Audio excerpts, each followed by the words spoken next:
Welcome to another episode of Chess Match, Learn Chess with the Rochester Chess Center. I'm your host, Ken McBride, and today I'd like to introduce something about openings, and with me is a special guest instructor, David Petty from the Rochester Chess Center.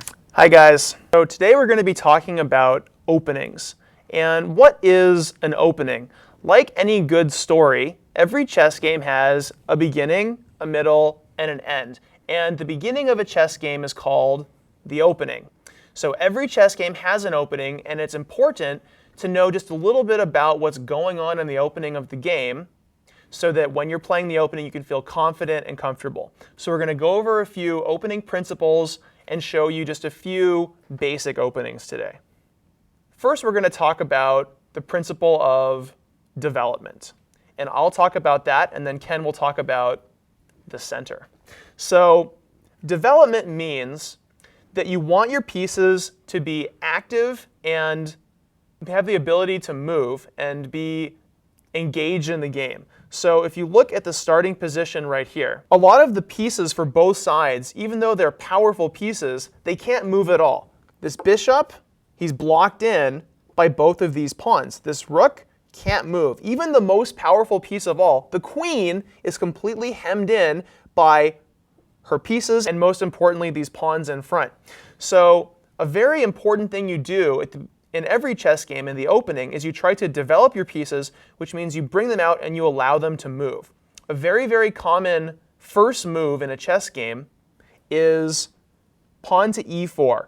And look at what you do with this one move. Suddenly, your bishop, which couldn't move before, has 5 new squares. The queen, which couldn't move before, has 4 new squares. You've given even your knight a new square on e2. So with just one pawn move, you've opened up a whole bunch of possibilities for several pieces. And that's what you're trying to do in the opening.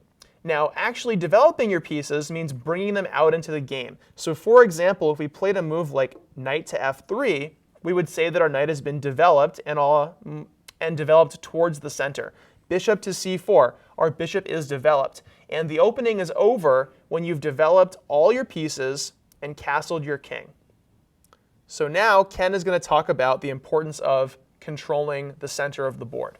When you're bringing out your pieces or moving your pawns in the beginning of a game, you want to control the squares e4, d4, e5, and d5. Why are these 4 squares so important? It's because they're the middle 4 or the center 4 squares. And if you control the center of the board, you can decide where the action is going to go. So a pawn in the center of the board here on e5 is controlling d4. White may not use this square with, say, a knight can't just move to this square because a pawn would capture it. So if you don't control a certain center square, you can't move your pieces to the center. And everybody wants to be able to have freedom of movement to decide where their pieces are going. Likewise, if you own the center of the board, maybe you can start pushing the enemy pieces all over the place. And this knight would have to move, and maybe black will chase that again because they own the center of the board. So it's very important to control the center 4 squares. In fact, often in the game, whoever develops their pieces first and controls the center is the one who wins a quick game. So another idea, aside from controlling the center and developing your pieces, is the idea of time. We know that we want to develop all of our pieces, but we also don't want to spend too much time on just one piece. Here's an example of white going for a quick knockout, and white actually gets in trouble for this. So white plays e4, a very good first move, releasing his bishop and his queen. And keep your eye on the queen and the bishop in this game. Now black plays e5. Notice both sides are putting pieces in the center of the board, and they're activating their pieces. Now out comes the queen. And this is a very dangerous move for black. The queen is the most powerful piece, and she's already aiming at 2 important points. Do you see which pawn the queen is threatening to capture? I hope you noticed that the queen could capture this pawn on e5 for free, which is why black defends that pawn with his knight. Notice that black could have defended by playing pawn to d6, but black wants to develop pieces. you want to make as many piece moves as possible in the opening, and you only need to make a few pawn moves. So knight to c6, and out comes the bishop. Now white develops the bishop and the queen, and what square are both the queen and the bishop aiming at? Can you see which important point they are both targeting? I hope you noticed that the bishop and the queen are both aiming here at the weakest link, f7. And if black ignores this and just develops another piece, what's going to happen? It's going to be a quick knockout. Queen takes pawn is checkmate. The famous scholar's mate. Thousands and thousands of kids and adults lose to this exact attack every year, probably every week. So instead of this, how could you defend yourself as black? You know that this point is under attack. Well, there's several ways. You could defend this pawn with your queen in a number of different ways, but in this game, black played pawn to g6, and notice that, of course, the queen can't jump over, and she's, of course, attacked, so she had to retreat. The queen throws up her hand, says, you got me, you got me. I'll never try to checkmate you on that square ever again, and falls back to f3. Now notice what's happening. The queen has moved one time, and now she's moved a second time. But what is the threat? Why did the queen go there? Always look for what your opponent is threatening. Once again, the threat is queen takes f7, checkmate, which is why black had to stop it. So black played knight to f6 and blocked the queen. Now it looks like the queen can take that knight for free, but it's actually defended by the other queen.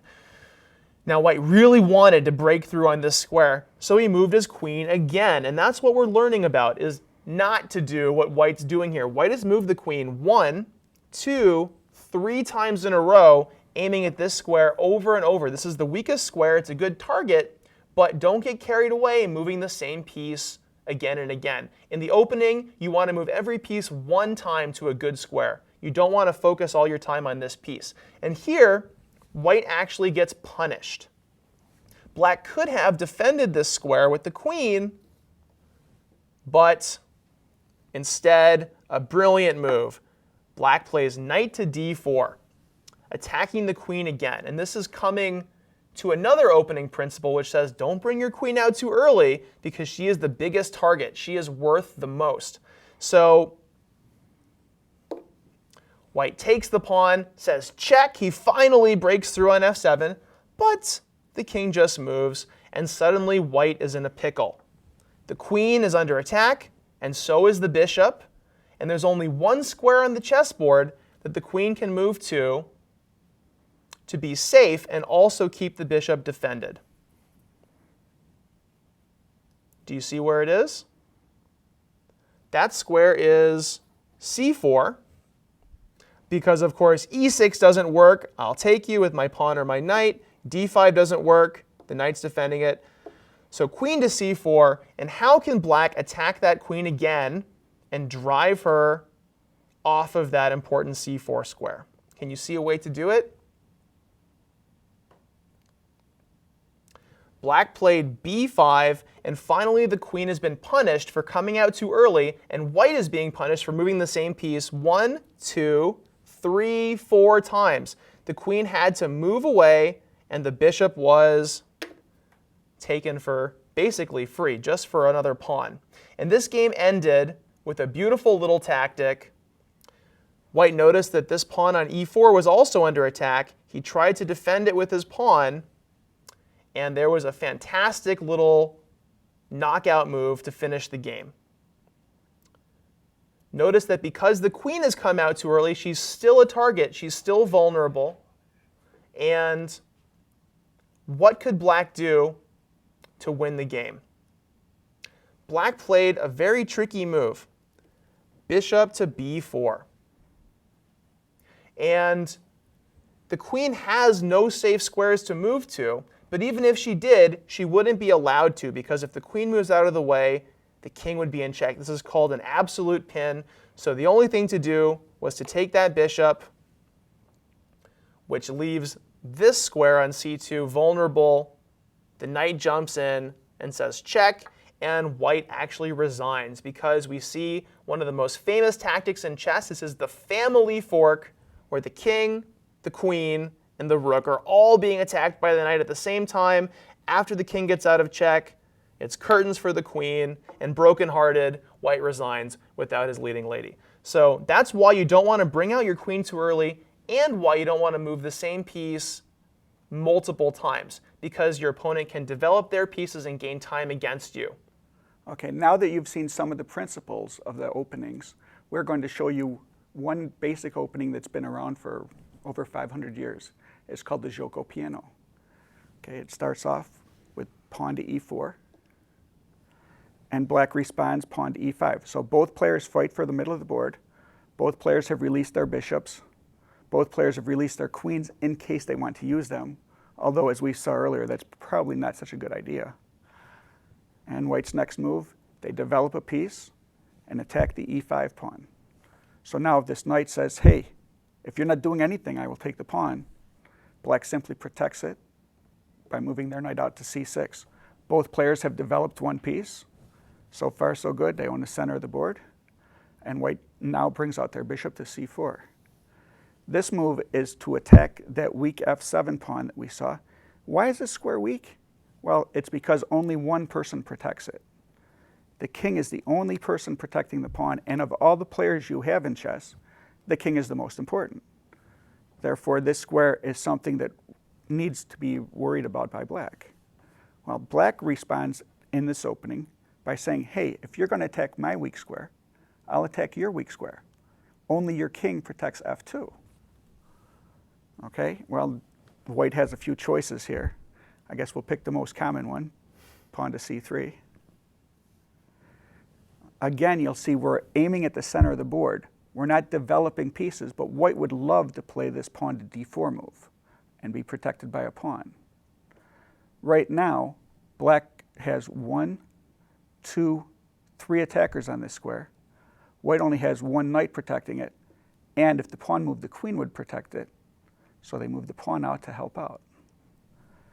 Black develops a piece here. They can't really do anything to help on d4, so they say, look, here comes my knight.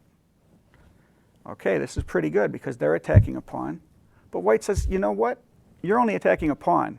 I can attack something bigger. And they chase the bishop. So this pawn move that white wanted to play, they now got in. They have two pawns next to each other. On the center, well, the center pawns have moved 2 squares. We call this the center pawn duo. It's very nice because it's looking at 4 squares here. It's looking at 1, 2, 3, 4 squares on black's side of the board. 2 of them happen to be center squares. So it's very nice. And usually if your opponent gets that, you need to get rid of it right away. Black says, well, I'll take that. And white says, I'll take back. Now the black bishop has to make a choice. Should I just run away? Just run away? Or should I run away and do some job? So they played check. They're running away and doing a job. Now every time somebody is mean enough to put my king in check, I like to count the ways out of check, just to make sure that I see every choice I have. White has 1 with this knight on c3. This knight could move to d2. The other knight could walk to d2. The bishop could walk to d2. The queen could walk to d2. Or we could move the king. Now, if you move the king to either e2 or f1, you cannot castle anymore. And it's a very, very big deal for the king to be stuck in the center of the board. If he's in the center, he's a pretty easy target. So white says, I want to be able to castle later. I'm going to move out one of my pieces that blocks this check and doesn't make my king move. It doesn't make much sense to block with the queen. She's the most important piece, or the most powerful piece that white has.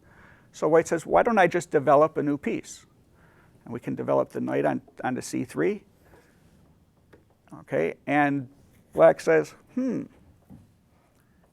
this pawn is not protected anymore, or is not protected. It looks like the knight protects e4, but the knight is in what was called an absolute pin, the bishop would say check. So black might say, I'll take that pawn. Okay, and white's usual next move here is to castle. They get their king out of the center of the board. They give this f2 pawn an extra protector, and the rook is ready to come out and develop onto the same line as the enemy king. This is a very good opening to play, especially for people beginning in the game of chess. You want to get your practice in good openings like this where you have your pieces out. You have maybe a pawn in the center for white, and black will have to figure out what to do about this knight. Okay, that's as far as we'll go with the Joco Piano. Hopefully you learned something from this opening, the short opening that we did. Remember, it's called the Joco Piano. A couple important things that we did here. Both players attacked the center of the board. Both players brought their pieces out quickly. Both players attacked the weak pawn, the f7 pawn or the f2 pawn, and white got castled. So both players have done some very good things here, which is why this opening is so popular. Thank you for watching, and tune in next time for another exciting match of Learn Chess with the Rochester Chess Center. Thank you. Chess Match is sponsored by the Rochester Chess Center, which has been serving the Rochester chess community for over 24 years. Welcome to another episode of Chess Match, Learn Chess with the Rochester Chess Center. Today we have two opponents, Webster and Connor, playing for the high school league. Let's see how this plays out.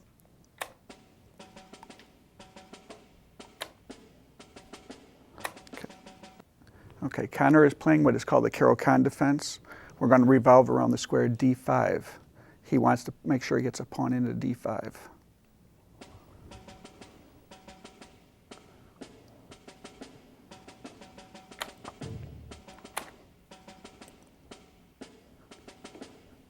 And now black had to defend a center square, and white defended also.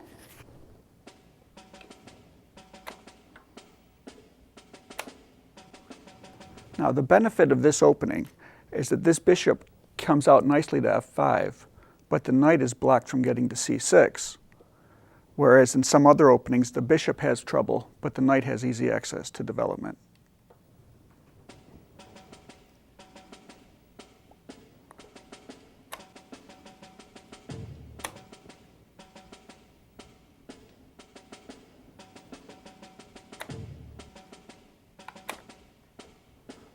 And often when you're playing here and you don't know which lines to play or what specific moves to play, it's a good idea to just move out knights and bishops to what look like good squares.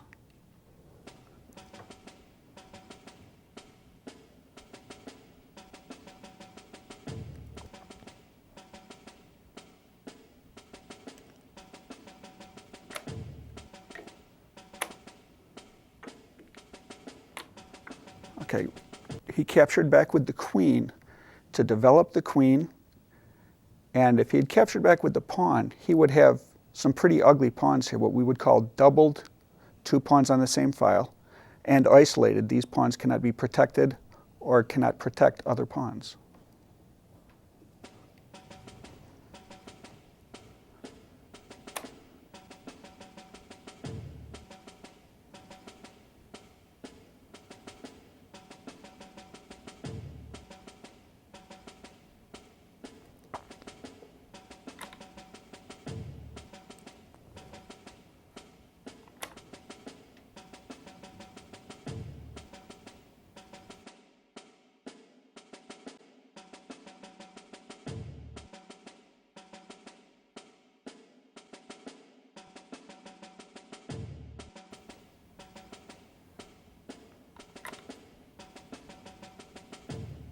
Okay, Webster's last move probably admitted that his bishop should have gone here in the first place. But better arrives a bishop with a late move than never.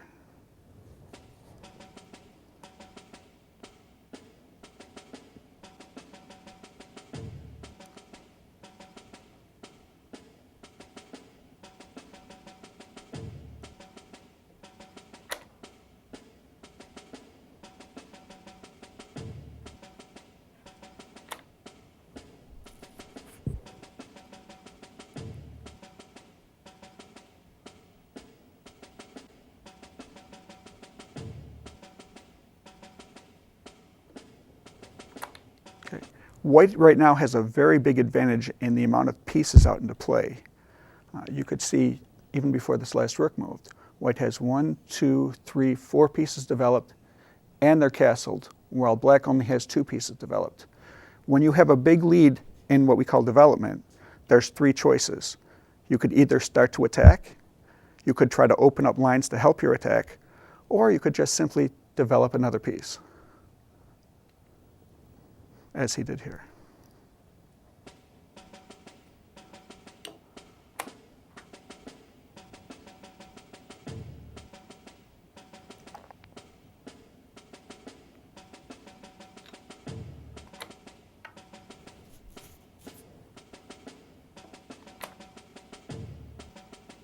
Okay, Black is now developing with the gain of time by chasing the queen.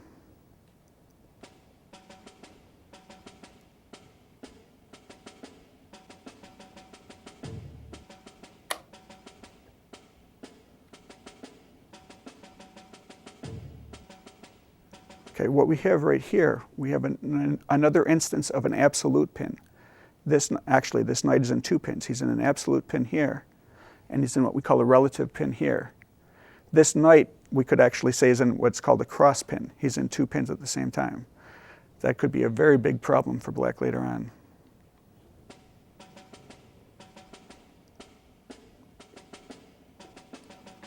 Okay, we had also talked about how important it was to castle. You'll notice both players in this game have castled.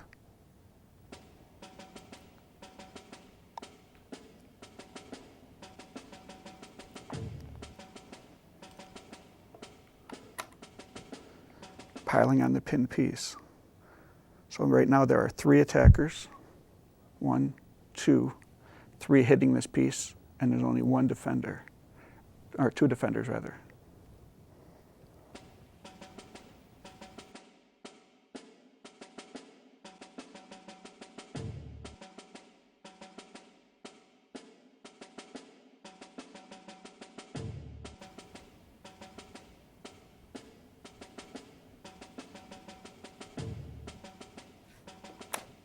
Okay, Black could not find a way to defend that knight again, so instead he's using it to attack the queen, saying, if you take my queen, I'll take your queen.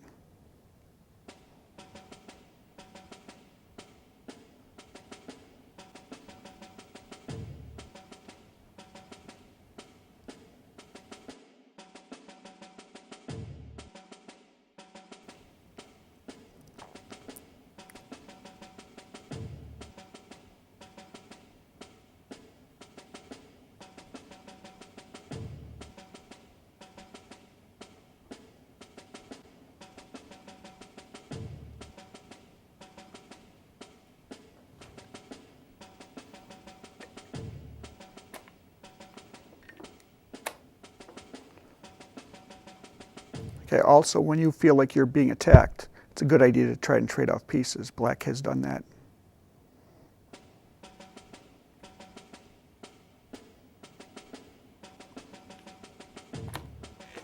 And with the reduction of pieces on the board, there's a lot less chance of being attacked or having a successful attack against you.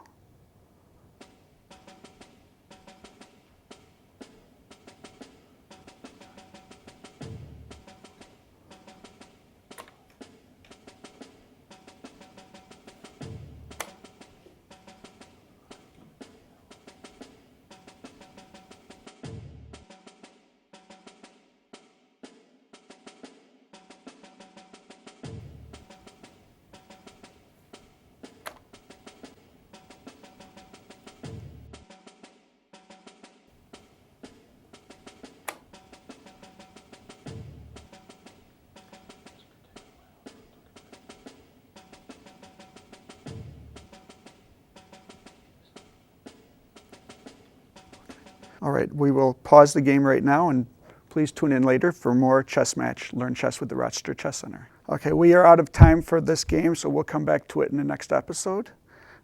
Meanwhile, the tip of the day would be, if you are ahead in development, you have 3 choices. You could either attack, open up lines, or develop more pieces. We'll be back later with benefits of the game and some Rochester chess clubs. I'm your instructor, Ken McBride, and this is Chess Match. Thank you. Hi, I'm David Petty, special guest instructor for Chess Match, and we're back with the benefit of the day. And one thing about chess is that it's a game of decision making and problem solving. One thing that separates strong players from weaker players is an understanding that the chess board has no memory. So today's benefit of the day, chess is a game about decision making and problem solving, which comes up all the time in our everyday lives. And one thing chess teaches us is to be able to move forward no matter what mistakes have already occurred on the board. Strong players are able to forget about the mistakes they made 2 moves ago and focus on what is the situation right now and what do I have to do. And if you do that in your real life problems when they come up, you will succeed. That's our benefit of the day. Gates Childline Chess Team! Why do you play chess? Well, I play chess because I find it's a fun game that I can match wits with against my friend over here or just any random stranger. It's a good game. Wish more people knew how to play it. I mean, so you could just pick up games in a park or something like that.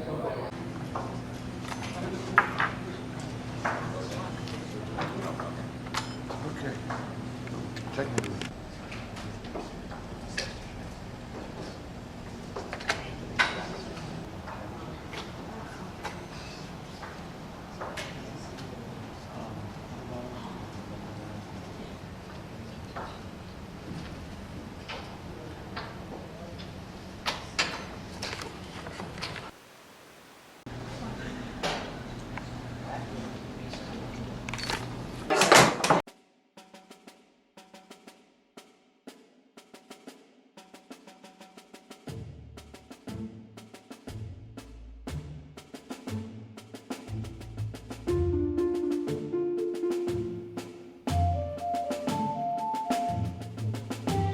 Kind of got carried away.